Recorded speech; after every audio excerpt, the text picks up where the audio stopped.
안녕하세요. 물리학 실험 담당 교사 유희선입니다. 반갑습니다. 여러분 모두 오리엔테이션 강의 잘 듣고 왔나요? 이번 시간부터 4차 시까지는 우리가 실험에 앞서 실험과 탐구의 기초 내용에 대해 학습하도록 하겠습니다. 우선 이번 시간에는 SI 단위계, 측정과 오차, 유효 숫자에 대해서 배워보는 시간 갖겠습니다. 그러면 먼저 SI 단위계부터 알아볼까요? SI 단위계는 교과서 부록에 해당하는 내용입니다. 313에서 315페이지를 참고하면 됩니다. SI 단위계는 국제표준 단위계로서 International System of Units의 앞글자를 딴 것입니다. 시스템의 S와 인터내셔널의 I를 땄습니다. 현재 상거래와 과학에서 주로 쓰는 단위를 표준으로 기준으로 여러 나라에서 정해놓은 것을 의미합니다. 자, 이것은 길이의 기본 단위로 미터를 채택하고 있기 때문에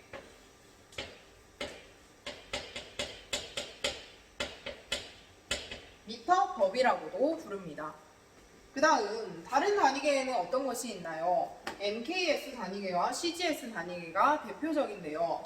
이것은 길이의 단위, MKS부터 보겠습니다. 길이의 단위로 미터, 질량의 단위로 킬로그램, 그 다음 시간의 단위로 세크를 사용하고 있는 단위계를 의미합니다. CGS 단위계는 기본 단위로 센티미터와 그램, 세크를 사용하고 있는 단위계를 의미하고 실생활에서 많이 쓰는 단위계이죠.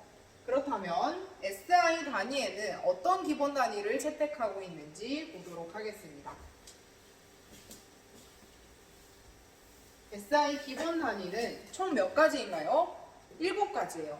더도 말고 덜도 말고 7가지로 정해두었습니다.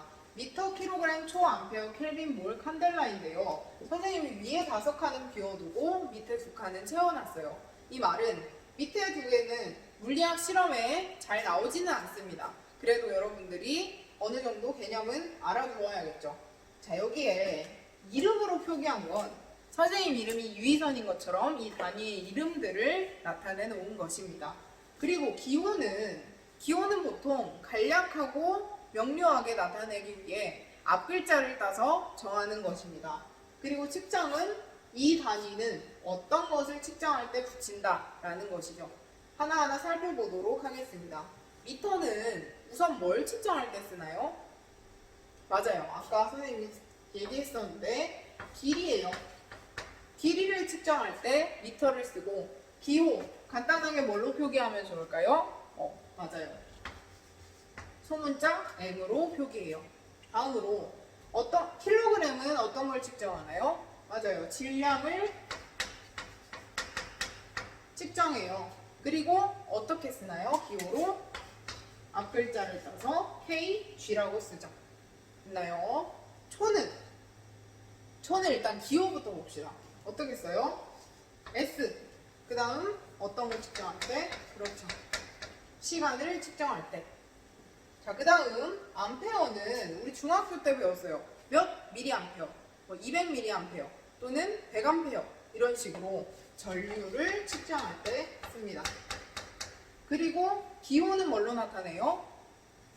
선생님 얘는 왜 대문자예요? 앞글자인 건 알겠는데 왜 대문자예요? 라고 얘기할 수 있어요. 대문자를 쓰는 경우는 크게 2가지입니다. 첫 번째는 이미 소문자를 써서 다른 문자로 대체하고 싶은 경우, 소문자가 너무 유명해서 다른 대문자가 필요한 거예요. 자, 그 다음 2번째는 사람 이름을 딴 경우, 암페어는 앙페르라는 과학자를 따서 만든 단위입니다. 그래서 대문자로 씁니다. 그 다음 켈빈. 그럼 켈빈은 어떤 경우예요? 켈빈도 과학자의 이름을 딴 것입니다. 그래서 대문자 K로 표기하고 얘는 뭐예요? 뭐의 단위예요? 그렇죠. 책에는 연력학적 온도라고 되어 있는데 그게 바로 절대 온도입니다. 됐나요? 자, 그러면 다음 SI 유도 단위 다음 페이지로 넘어가도록 하겠습니다. 아까는 기본 단위였고 얘네들은 유도 단위래요. 유도 단위 뭘까요? 앞에 단위들로 기본적으로 단위가 있는 것들로 유도해낼 수 있는 단위라는 거예요. 몇 가지 엄청 많은 단위가 있지만 선생님은 7가지만 가져와 봤어요. 자, 물리학에서 가장 많이 쓰이는 단위 헤르츠, 뉴턴, 줄, 쿨롬, 볼트, 옴, 웨버입니다. 여러분도 표시를 해놓으세요. 헤르츠 보니까 여기 대문자로 돼 있어요. 근데 H라고 안 돼 있고 HZ라고 돼 있어요. 얘는 H는 누구를 주로 의미하나요? H, 대문자 H. 우리 지구과학에서 같이 배웠던 허블이죠, 허블. 그래서 얘는 HZ라고 해놓고 진동수를 측정할 때 씁니다. 자, 그 다음 뉴턴, N, 흰 무게를 측정할 때. 에너지 열을 측정할 때는 줄. 이것도 사람 이름이에요, 줄도. 그 다음 전하 전기량. 우리 쿨롬 법칙 배웠죠, 쿨롬 법칙. 그때 대문자 C로 표기했었습니다. 전하량. 그 다음 볼트. 전압, 전이차, 기전력을 쓸 때는 대문자 V로 표기하고, 이 사람의 이름은 볼타예요. 이탈리아의 과학자 볼타의 앞 글자를 딴 것입니다. 자, 그 다음 옴. 요거는 여러분 중학교 때 배웠어요. 옴 어떻게 쓰나요? 얘는 왜 선생님 근데 5를 안 써요? 5? 그거는 뭐랑 헷갈릴 수 있기 때문에 0이랑 헷갈릴 수 있기 때문에 보통 5는 잘 안 써요. 그래서 전기 저항은 옴으로 나타냅니다. 그 다음으로 자기 선속은 웨버 WB예요. 그냥 W를 쓰면 뭘까요? 와트. 와트가 있기 때문에 웨버 B를 붙여준 겁니다. 자, 자기 선속이 뭐예요, 선생님?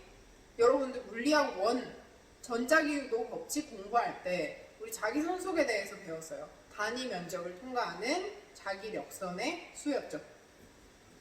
자, 이것들만 여러분들 한번 알아두면 좋을 것 같습니다. 다음으로 넘어갈게요.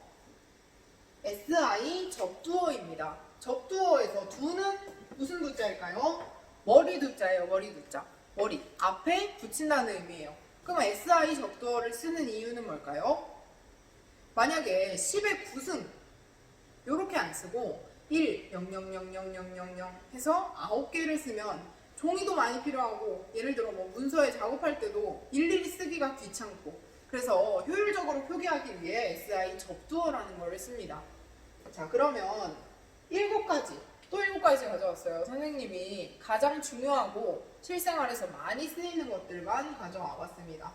기가, 메가, 킬로, 센티, 밀리, 마이크로, 나노예요. 그럼 얘네들은 기호를 어떻게 쓰는지 봐야겠죠. 일단 기가는 G로 써야 하는데 소문자 G는 뭐예요? 그램. 그래서 얘는 대문자 G로 표기하면 좋겠다라는 거예요. 10의 9승입니다. 메가는 그쵸, 미터가 M이기 때문에 얘는 대문자 M으로 표기하면 좋겠다. 10의 6승입니다. 킬로는 아까 그냥 그대로 소문자로 표기하면 되겠죠. 10의 3승. 센티 뭘까요? C. 10의 마이너스 2승. 얘 빼고는 그냥 이렇게 대칭이라고 생각하면 되겠어요. 밀리는 대문자 M도 썼는데, 그래서 얘는 실생활에서 많이 쓰여서 헷갈리지 않을 거라고 생각해서 과학자들이 따로 만들지 않고 그대로 M이라고 씁니다. 자, 그 다음 마이크로. M이 또 나왔어요. 어떻게 해요? 그러면 그때는 그리스 문자를 쓰는 것이 좋습니다. 마이크로 이렇게 쓰는 거예요. 두 개의 차이 보이나요? 자, 그 다음 나노는 뭐예요? 나노는 그냥 N 쓰면 돼요. 10의 마이너스 3승 6승 마이너스 9승입니다. 됐나요? 자, 그러면 얘네들을 어떻게 쓰는지 한번 봅시다. 기가, 예를 들어 데이터를 달라고 하는데 나는 기가만 알고 있고 상대방은 메가바이트 밖에 몰라요. 예를 들어 해봅시다. 나 이번 달에 데이터가 부족해. 1기가바이트만 줄래? 라고 했는데 상대방은 메가바이트밖에 몰라요. 그러면 내가 몇 메가바이트를 줘야 되는 거지? 라고 생각할 수 있겠죠. 1기가바이트를 메가바이트로. 이런 식으로 단위 앞에다가 이렇게 붙여주면 그게 바로 접두어입니다. 그러면 어떻게 되냐면 기가랑 메가를 보세요. 10의 9승이랑 10의 6승이죠. 그럼 몇 만큼 차이 나는 거예요? 10의 3승만큼, 10의 3제곱만큼 차이가 난다는 거죠. 그럼 어떻게 해야 돼요? 큰 거에서 작은 걸로 바꾸고 싶을 때는 곱하고, 작은 거에서 큰 거로 바꾸고 싶을 때는 나눠주면 돼요. 그럼 얘는 큰 거에서 작은 거니까 10의 3승 차이만큼 곱해요. 1000MB 이렇게 되겠죠. 이해됐나요? 자, 그러면 하나 더 해봅시다. 선생님이 예를 들어 남자를 소개받았어요. 근데 그 사람 키 몇인데? 라고 물었는데 2m 라고 해요. 2m. 그 사람 키 2m야. 그러면 얘는 몇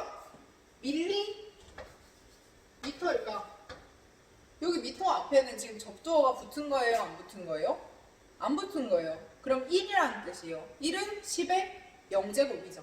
네. 그러면 10의 0제곱이랑 밀리는 10의 마이너스 3제곱이에요. 큰 거에서 작은 걸로 바꿀 때는 어떻게 해요?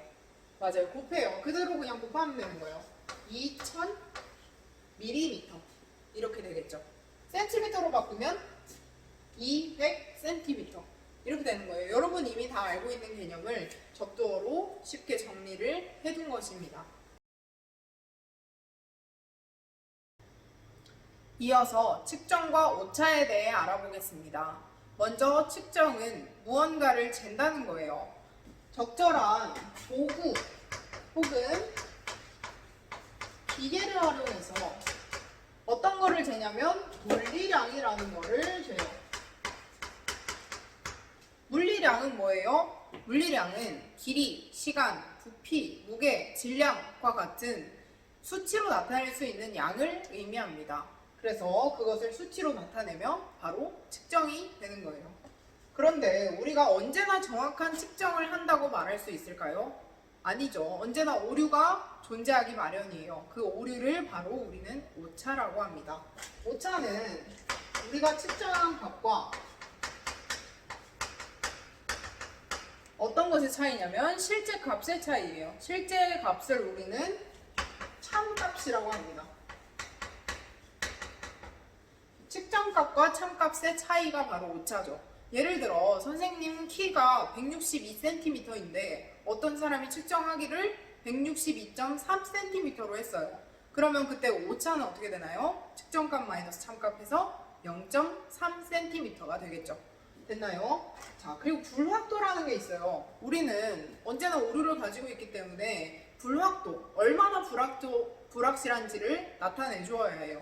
그것은 쉽게 말하면 플러스 마이너스입니다. 이렇게 기억을 하면 돼요. 예를 들어 선생님 키를 아까 어떤 사람이 162.3으로 쟀어요.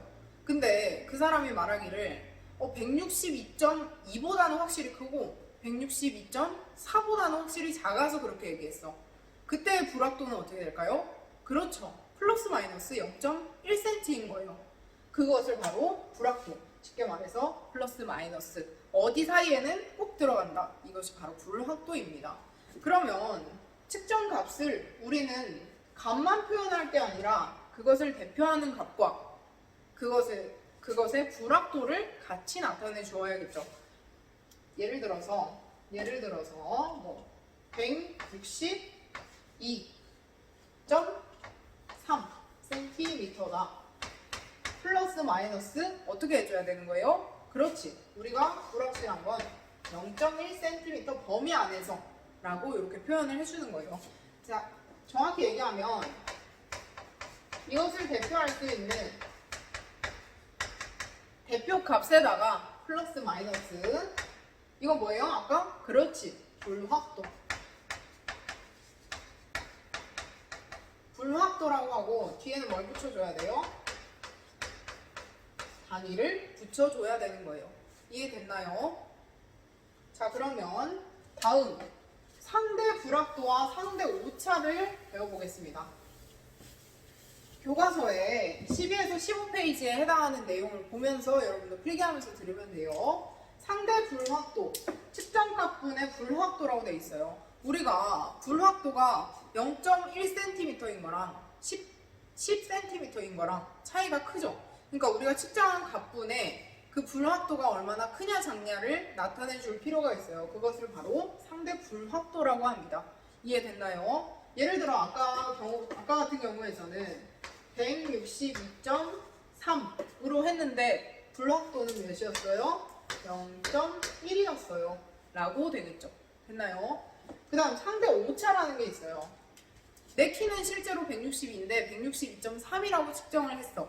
그러면 오차는 0.3이죠. 측정값 마이너스 참값이 아까 오차라고 했어요. 이게 0.3인 거예요.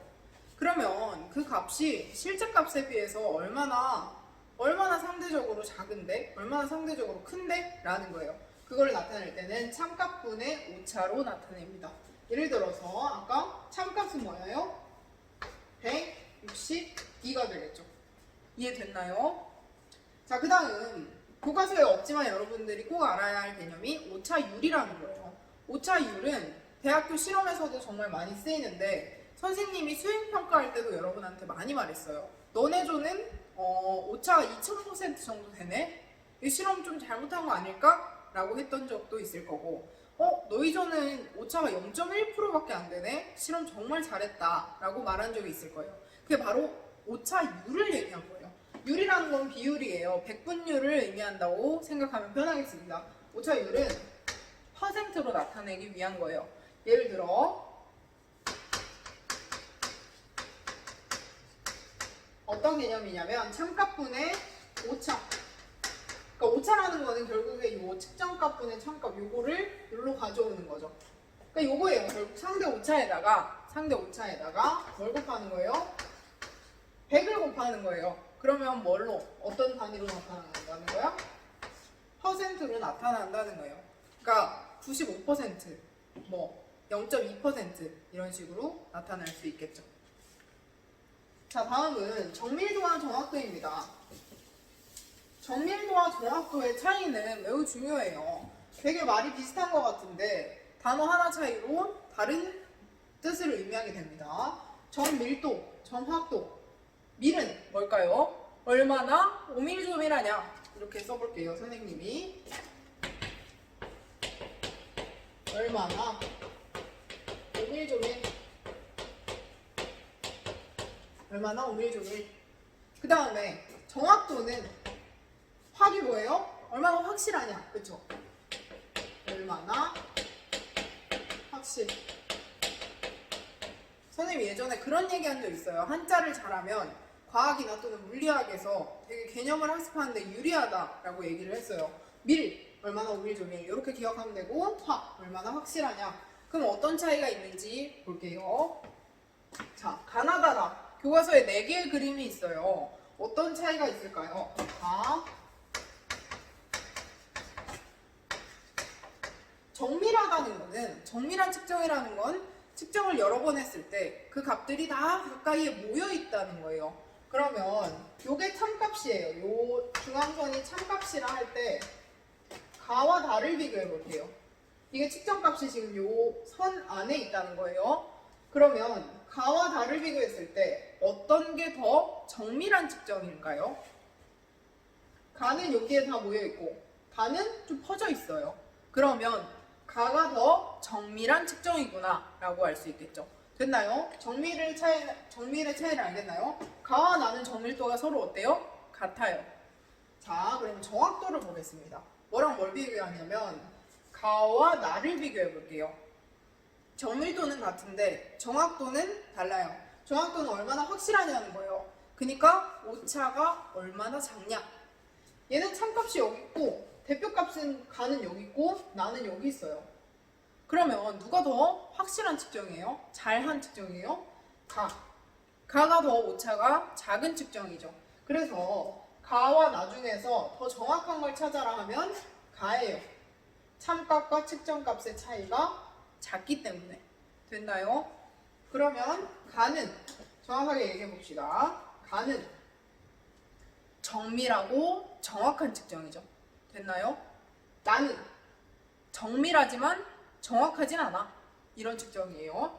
다는 정확한데 정밀하진 않아. 퍼져 있어. 라는 거고, 라는 정밀하지도 정확하지도 않아. 형편없어. 라는 것을 의미하겠죠. 됐나요? 자, 다음으로는 오차의 종류입니다.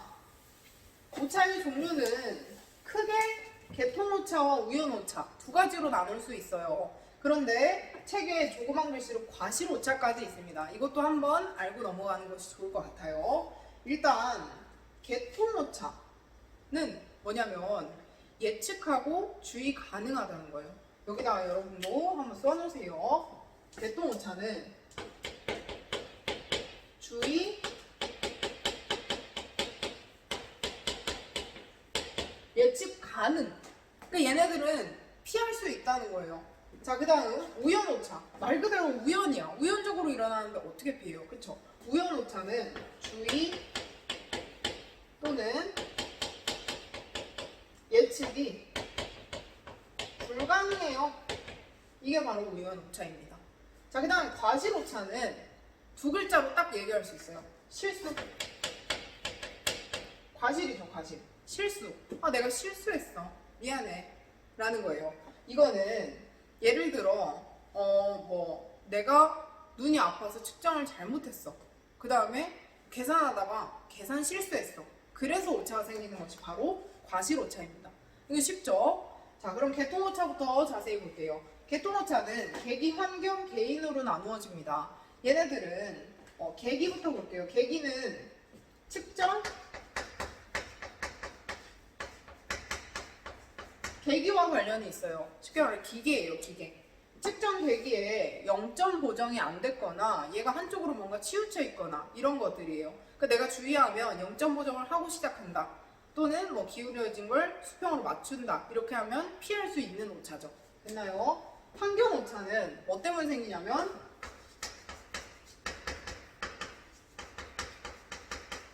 외부 환경에 의해서 생기는 거예요. 예를 들어 뭐 실험실의 습도가 몇인데 이게 실험에 얼마만큼 영향을 준다. 그걸 미리 알고 있으면 내가 습도를 측정해서 그 오차에 반영을 할 수 있겠죠. 이런 것들이 바로 환경 오차입니다.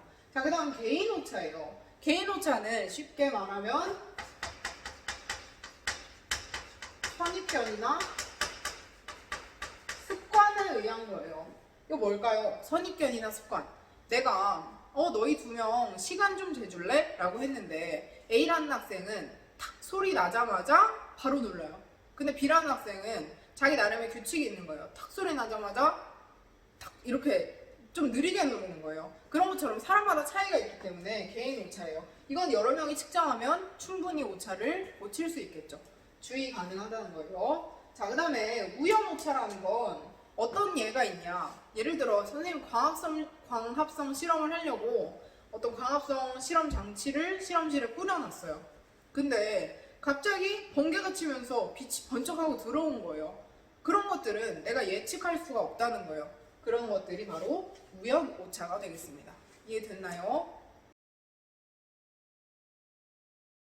마지막 파트 유효 숫자입니다. 유효 숫자란 말 그대로 의미 있는 숫자, 쓸데가 있는 숫자라는 거예요. 선생님이 어떤 물건의 길이를 3.47cm라고 측정했어요. 그러면 3.4까지는 확실해요. 근데 7, 여기 붙은 7은 의심스러워요. 그렇지만 얘가 의미하는 바가 있어요. 3.46보다는 크고 3.48보다는 작다는 걸 얘는 의미해 주는 거예요. 그래서 유효하다는 거죠. 그러면 이 3.47에서 유효 숫자는 총 몇 개예요? 3개인 거예요. 그럴 때 유효 숫자 3자리다 라고 표현을 합니다. 이해됐나요? 8.20 여기를 보겠습니다. 8.20 원래 보통 수학에서는 뒤에다가 붙은 0은 지운단 말이에요. 근데 얘를 굳이 표기해 놓은 이유가 있을 거예요. 이건 뭐예요? 8.19보다는 크고 8.21보다는 작다는 걸 나타내주고 싶은 거죠. 그래서 이것도 유효 숫자 몇 자리인 거예요? 잘했어요. 3자리인 거예요. 됐나요? 자, 그 다음 8.2라고 돼 있어요. 그럼 얘는 어쨌든 8.1보다는 크고 8.3보다는 작다는 의미죠. 그때는 유효 숫자 몇 자리인 거예요? 2자리인 거예요. 개수가 2개니까. 됐나요? 자, 근데 문제가 있어요. 3600g. 이 0은 원래 자리 표현하려고 원래 붙이는 거잖아. 그러면 얘는 유효 숫자인지 아닌지 어떻게 알아요? 이렇게 말하면 3600은 그것을 표현해 줄 수가 없기 때문에 다른 표기 방법을 써야 합니다. 예를 들어 3600에 여기 세 자리까지, 세 번째 자리까지 유효하다라면 어떻게 표기할 수가 있냐면 3.60이라고 쓰고 뒤에 10의 거듭 제곱으로 나타내 주는 거예요. 3.60에 뭘 곱해야 얘가 되는 거예요? 10에 3제곱 곱해주면 되잖아요. 그쵸? 그럼 얘랑 어쨌든 같은데 얘는 유효 숫자가 세 자리 있다는 거를 나타내 줄 수가 있겠죠. 됐나요? 이것을 바로 과학적인 표기법이라고 합니다.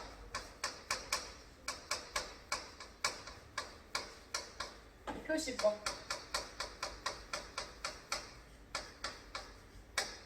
과학적인 표시법은 언제나 1의 자리만 남기고 뒤에는 다 소수점 자리로 표현한 다음 뒤에 10의 거듭 제곱으로 나타내 주는 것을 의미해요. 얘는 표준법이라고도 합니다. 자, 다음으로 넘어가 볼게요. 유효 숫자의 계산입니다. 이 유효 숫자를 계산할 때 어떤 거에 맞춰줘야 되냐 이 문제예요. 유효 숫자는 덧셈과 뺄셈을 할 때와 곱셈과 나눗셈을 할 때 각각 다르게 규칙이 적용됩니다. 첫 번째, 덧셈과 뺄셈이에요. 얘는 소수점 이하의 자릿수를 맞춘대요. 소수점 이하의 자릿수. 처음부터 볼게요. 예를 들어 12.34m와 0.578m를 더해요. 그럴 때는 얘는 소수점 이하 자릿수 몇 개예요? 2개. 3, 4, 2개죠. 얘는 소수점 이하 자릿수 몇 개예요? 3개예요. 5, 7, 8. 그럼 얘네들을 더할 때는 얘는 2개까지밖에 안 됐는데 굳이 3개짜리 얘랑 더해서 뒤에 자리까지 쓰는 게 무슨 의미가 있냐는 거예요. 이 12.918이 나왔으면 그 뒤에는 필요 없다는 거죠. 근데 반올림은 해줘야 돼요. 대신 어떻게 해줘야 돼요? 12.918을 우리는 어떻게 고쳐줘야 될까요? 그렇지. 요거 반올림하면 그러면 작은 거에 맞춰진 걸 알 수 있죠. 2개, 9, 2, 2개만 남았죠. 이렇게 표현을 해주면 되는 거예요. 자, 그 다음 두 번째, 곱셈과 나눗셈입니다. 얘는 자릿수를 맞춘대요. 근데 작은 거에 맞춰요. 얘도 마찬가지고. 얘는 유효 숫자에 쉽게 말하면 개수예요. 개수. 요거를 여러분도 표기를 해주세요. 필기. 개수예요. 개수. 그러면 한번 봅시다.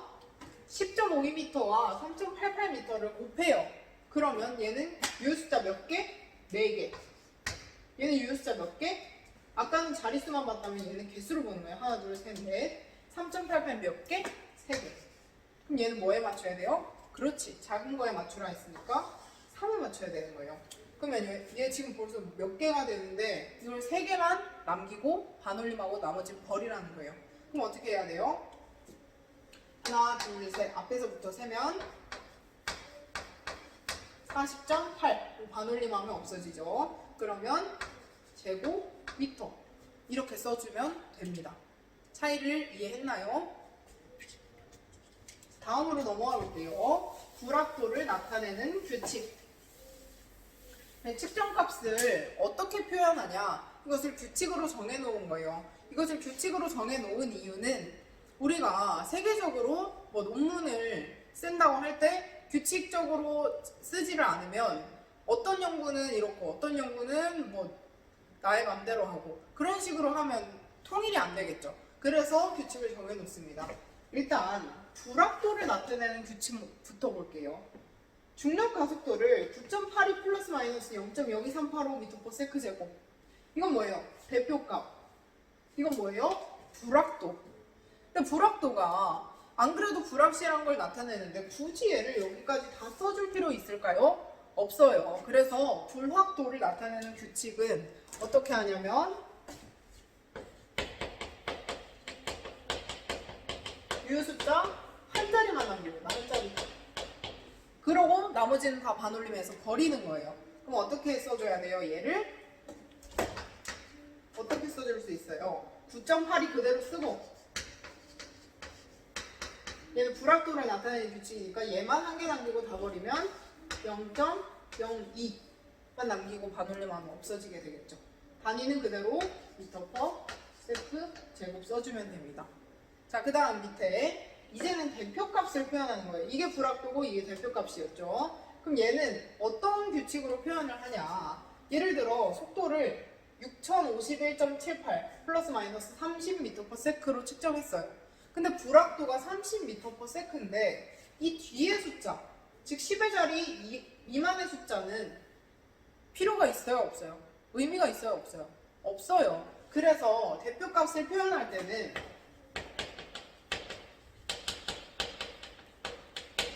불확도의 자릿수에 맞춰주면 됩니다. 됐나요? 예를 들어 여기에서 보면 30이 의미하는 건 얘가 6080보다는 작고 6020보다는 크다는 걸 의미해요. 맞나요? 그럴 때는 어떻게 써주냐? 이 밑에를 반올림해서 버려주면 됩니다. 자, 그래서 표현을 해볼게요. 측정값 V는 6050 여기에서 뒤에 걸 버렸어요. 반올림해서 플러스 마이너스 30m/s 이렇게 표현을 해줘야 비로소 의미 있는 값이 된다. 군더더기가 없이 깔끔하게 표현이 되더라 라는 겁니다. 됐나요? 자, 그러면 마지막으로 불확도의 결정 방법에 대해 알아볼게요. 단일 측정의 불확도입니다. 불확도는 도대체 어디까지 읽어줘야 되는데요? 어디까지 써줘야 되는데요? 라고 물을 수 있겠죠. 눈금 간격이 큰 경우부터 먼저 살펴볼게요. 눈금 간격이 이렇게 커요. 그러면 이게 지금 볼트라고 나와 있는 거 보니 전 앞개의 눈금인 것 같아요.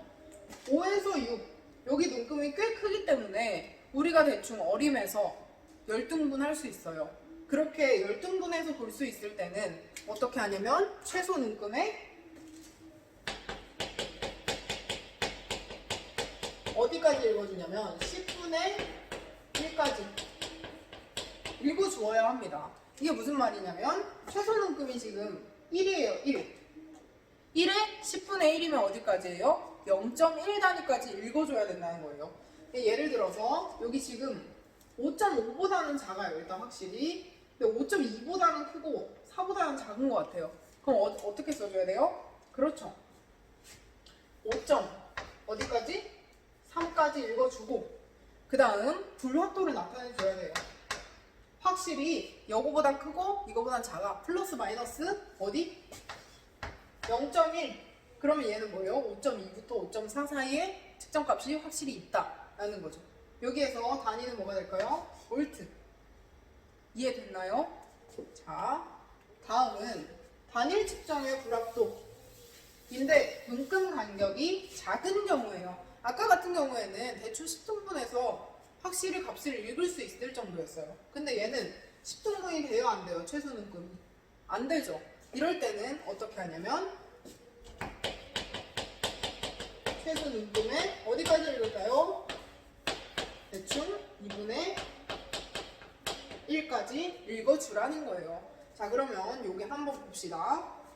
8.2 보다는 크고 3보다는 작은데 대충 여기 8.25쯤에 있는 것 같아요. 그럼 거기까지 읽어주는 거예요.